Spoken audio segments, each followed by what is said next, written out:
Yo yo yo! Hello guys, what's up?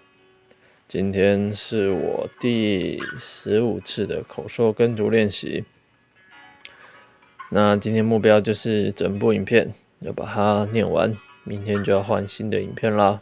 好了，那我们开始吧。Most distraction, it turns out, is not spurred by the external triggers at all.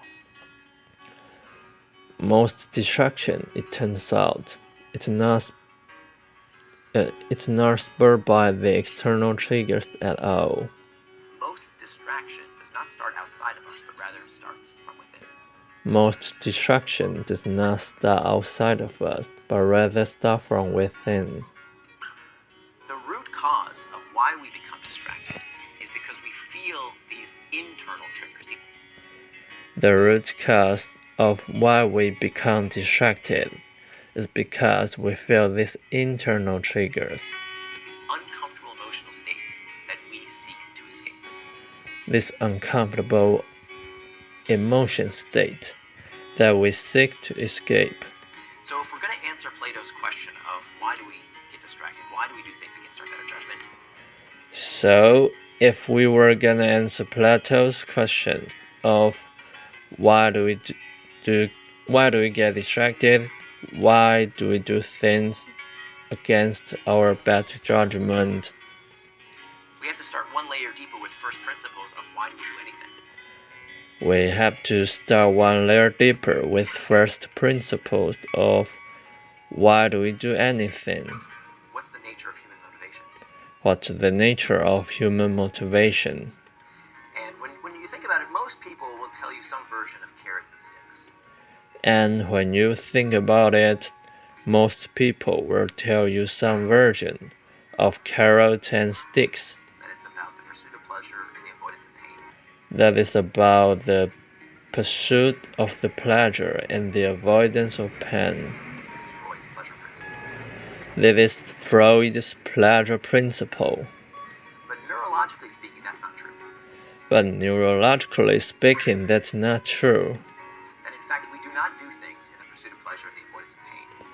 That in fact, we do not do things in the pursuit of pleasure and the avoidance of pain.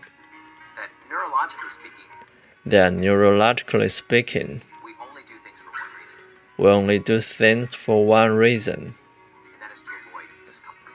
and that is to avoid discomfort. Physiologically, we know this is true. Physiologically, we know this is true. If you go outside and it's cold, If you go outside and it is cold, that's not comfortable. What do you do? You put on a coat. that's not comfortable. What do? You put on a coat. And when you go back inside, now it's too hot. And when you go back inside, now it is too hot. That's not comfortable. You take it off. That's not comfortable. You take it off. If you're hungry, you feel hunger pangs, you eat. If you're hungry, if your hunger pants, you eat. And when you're stuffed, oh, that doesn't feel good. And when you're stuffed, that doesn't feel good, You stop eating. you stop eating. So physiologically, we feel this all the time. This is called the homeostatic response.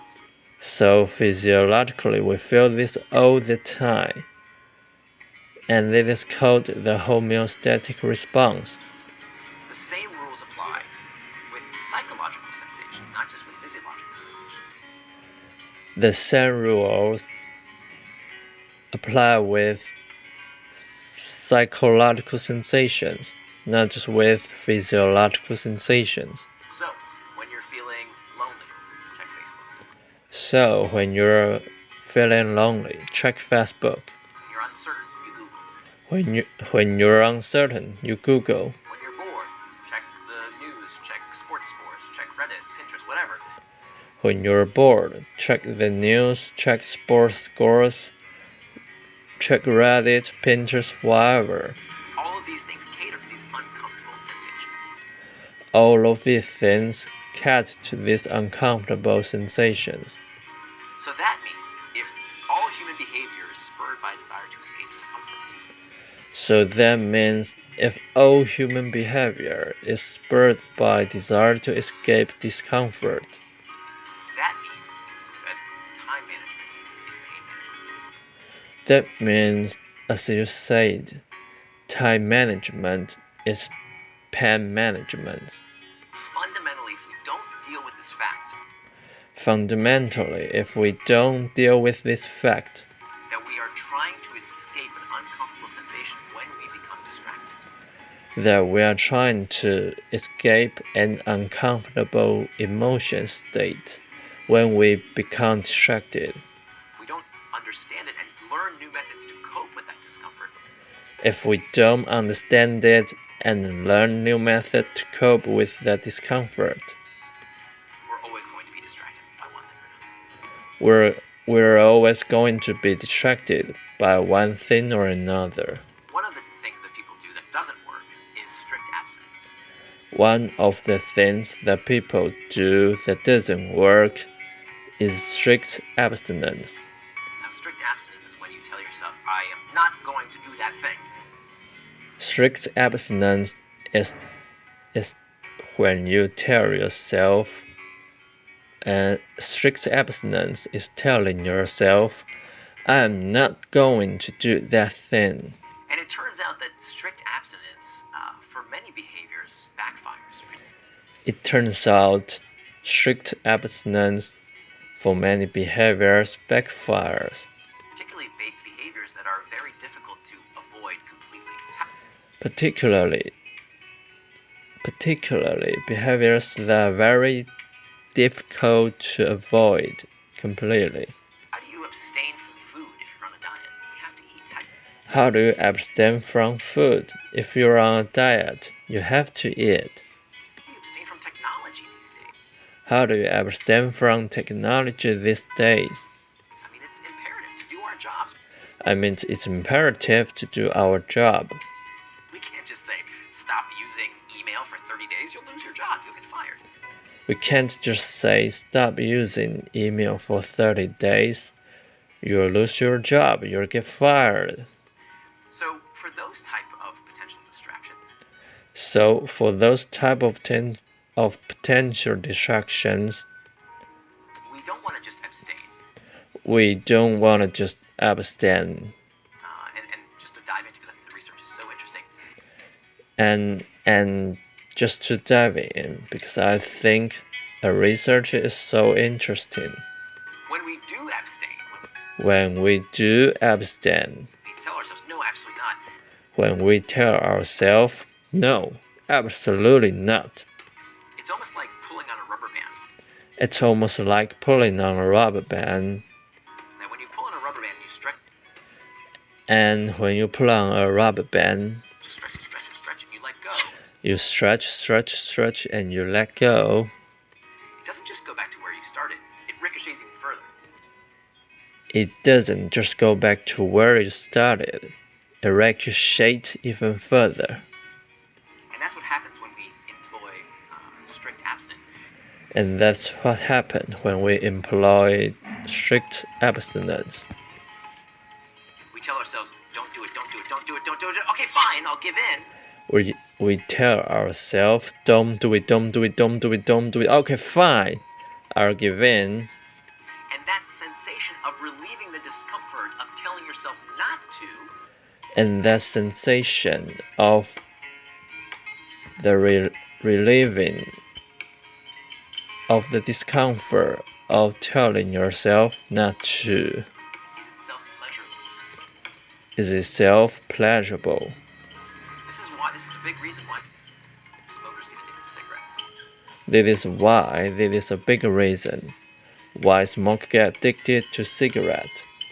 What gets them to keep smoking What gets them to keep smoking is not only the physiological effects of the nicotine, is not only the physiological effect of the nicotine. What more so gets them addicted What more so get them addicted is telling themselves, don't do it, don't do it, don't do it. Finally, I smoke. is telling themselves, don't do it. Finally, I smoked. And now I'm relieved of the discomfort of having to tell myself, don't do it. And now I'm relieved of the discomfort of having to tell myself, don't do it. So strict abstinence often does backfire. So strict abstinence oftentimes backfires. Because when we finally do give in, we are wiring our neural circuitry to expect, oh, when I feel the discomfort of not wanting something, to expect, oh, when I feel the discomfort of not wanting something. Giving in makes it feel so pleasurable. Giving in makes it feel so pleasurable. Not because the behavior itself is pleasurable, but not because the behavior itself is pleasurable, because it relieves us of the discomfort.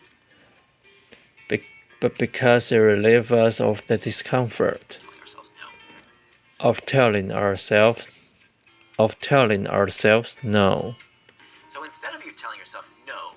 So instead of you telling yourself no, what you can do is employ a technique like this 10-minute rule.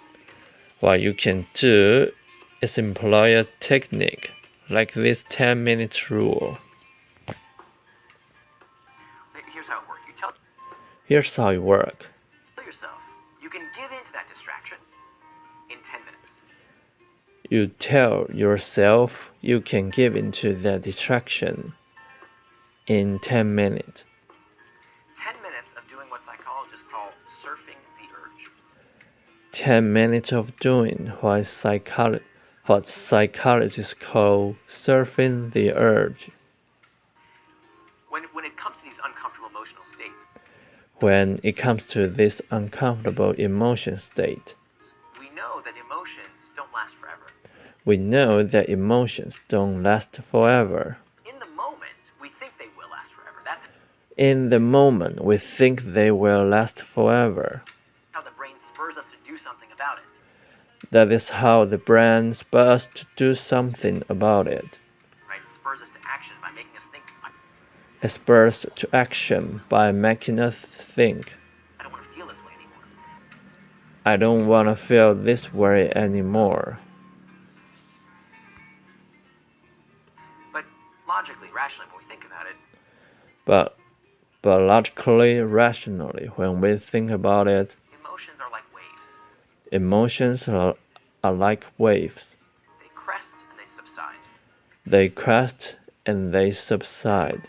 So we can surf these urges like a surfer riding a wave. So we can surf these urges like a surfer riding a wave. So what many people do when they tell themselves no, So what many people do when they tell themselves no, they try and not get distracted, when they try and not get distracted, they fit into two buckets. they fit into two buckets, The blamers or the shamers. the blamers or the shamers. The blamers say, The blamers say, oh, it's my phone that got me distracted. oh, it's my phone that got me distracted. Facebook, it's YouTube. It's Facebook, it's YouTube, It's Slacks. That it's, Slacks. thing got me distracted. That thing got me distracted. The shamers, The shamers, this is the category I used to fall into. that is the category I used to fall into. Say there's something wrong with me. Say there's something wrong with me. Maybe I'm not cut out for this job. Maybe I'm not cut out for the job. Maybe I'm not cut out for this job. Maybe I'm not cut out for this job. I'm lazy. I'm lazy. I have a short attention span. I have a short attention span. Something wrong with me. There's something wrong with me. Right? And we shame ourselves. And we shame ourselves. Of course, that's not helpful either. And of course, that's not helpful either. Because where does this shame spiral lead? Because where does this shame spiral lead? It causes more internal triggers, which It causes more internal triggers, makes us even more likely to seek a distraction to escape. which make us even more likely to distraction. Escape that discomfort. To escape that discomfort emotion state. So for 10 minutes, So for 10 minutes, your job is to reflect on that sensation. your job is to reflect that sensation. To feel that sensation with curiosity rather than contempt. To feel that sensation with curiosity rather than contempt. Or to get back Or to to the task at hand. get back to the task at hand. And 9 times out of 10, And 9 times out of 10, by just setting that 10-minute rule, by just setting that 10-minute rule, and saying, I can give into that distraction. I can give into that distraction. I can have that chocolate cake. I can have that chocolate cake. I can go check, my email or Google or whatever. I can go check my email or Google. Whatever it is that I am tempted to do. Whatever it is that I'm attempted to do. But in 10 minutes. But in 10 minutes. It's an incredibly effective and simple technique. OK， 到这边啦，感谢大家，今天第一个影片终于全部练习完了，呵呵，拜拜喽。